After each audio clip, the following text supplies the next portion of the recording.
I don't think it's necessarily just a black issue. I think in general, as human beings, the truth is inconvenient. And learning about your history, especially if there's trauma tied to it, is not easy. I remember recently I sent my mom a video about how they used to use black women as a part of experiments for health reasons. And my mom's in the health field. She's a pharmacist.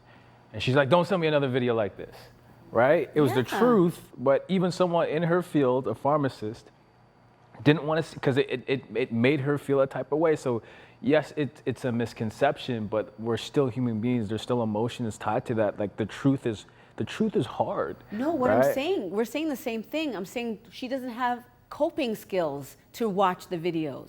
So while it's important for us to educate ourselves around what's happening, it's like throwing a baby into the water to learn to teach it how to swim. It will swim, but there's so many things that are happening when that trauma is being re-traumatized, reintroduced without context. I agree. On that sentiment, let me just ask a question. Delroy, can a patient who comes to you for, say, self-love instruction or self-love therapy, can that person ever truly be healed? Because you're trying to unpack a trauma on an individual level, but that person still has to walk out of your office into the majoritarian society, and that's where the trauma is being perpetuated. So can that patient ever be healed? I think what can happen, you can learn some tools to cope with it better. Yeah. But I think it's an ongoing process. It's ongoing. You can learn to handle it better. But I think, going back to the question, I think it's an excellent question. It's like learning a new language. Yes. It's, if you speak another language, to start off, it's very difficult. But at some point, you get familiar with the terms and you're more fluent in it.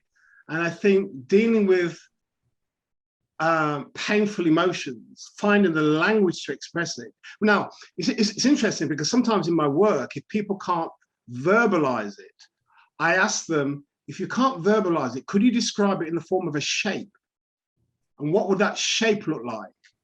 And if you've got people who are arty, they can bring in some work that can begin to help them to develop the language of articulating how they feel. And for young people who can't verbalize it, you ask them to bring in some music. What is it you're listening to? Why are you listening to it? What are the lyrics about? And that helps them to begin to articulate. But going back to your point, Rocco, it's not an overnight job. And I think healed is a contentious word within the world of counseling. And within church circles, it's really easy. God heals you and that's it.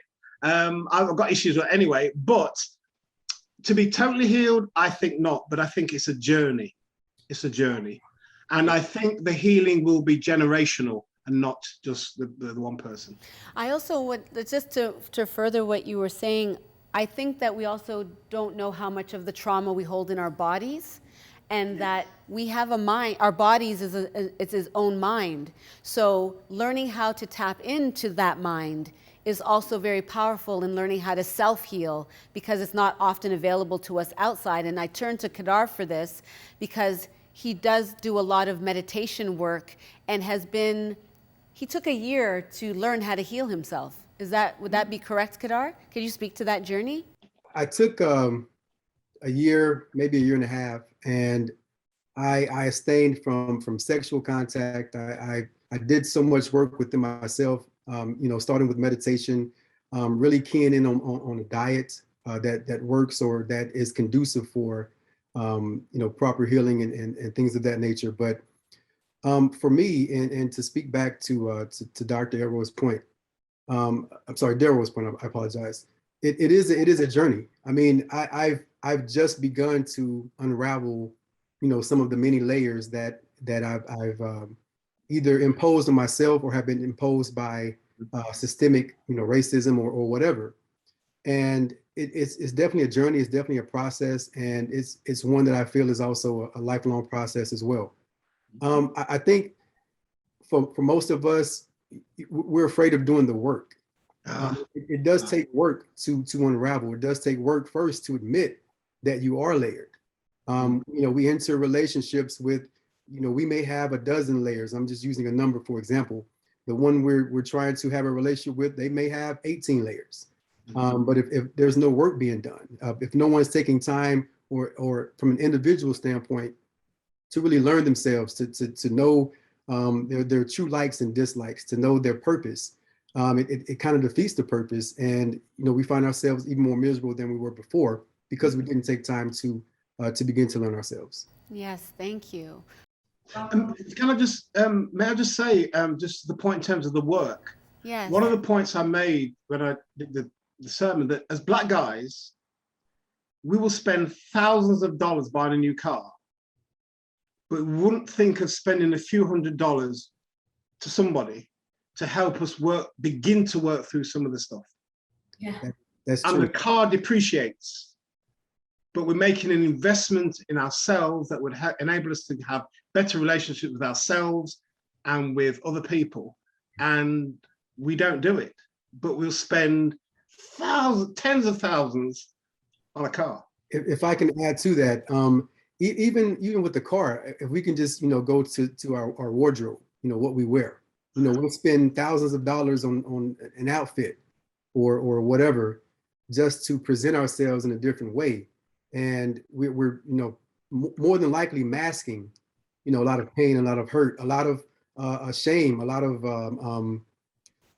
trauma in that aspect. And I think when we get caught up in overdoing it, sometimes we can shop, or we can, like he said, buy a $100,000 vehicle or whatever to make us feel better about ourselves, but we're not truly addressing the issues within ourselves.